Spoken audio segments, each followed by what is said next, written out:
Life in the United States changed after the Civil War. The Civil War ended in 1865.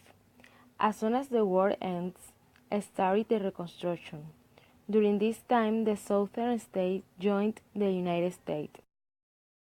About 4 million African American slaves became free people.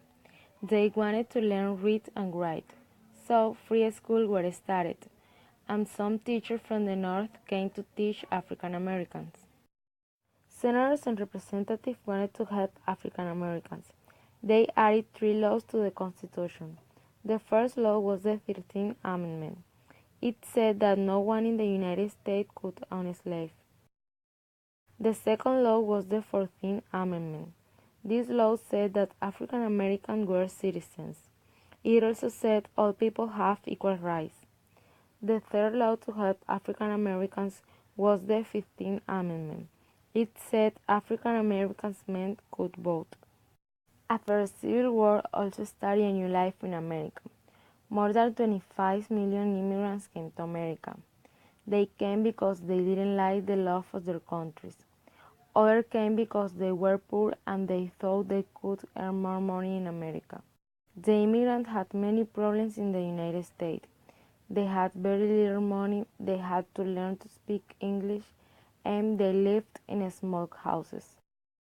During Reconstruction, United States bought more lands. One of them was Alaska. Russia owned Alaska and wanted to sell it to the United States. So, in 1867, United States bought Alaska. And in 1959, Alaska became the 49th state in the United States. In 1850, Elisha Graves invented an elevator that moved from one floor to another. Other inventor was Alexander Graham Bell. He was an immigrant from Scotland that invented the first telephone in 1876. Then, in 1879, Thomas Edison started working on the first electric light bulb. Finally, after many months, his bulb worked. Later, John Macseliger in 1882 invented a special machine that could make shoes of many different sizes. On the other hand, in those years there was a big problem. Many people worked long hours in dangerous factories. Many factory workers were immigrants. They wanted better working conditions. They had a hard life because they had to work more than 12 hours each day in dirty and dangerous factories, and their young children had to work in factories too. For that reason, those children couldn't go to school.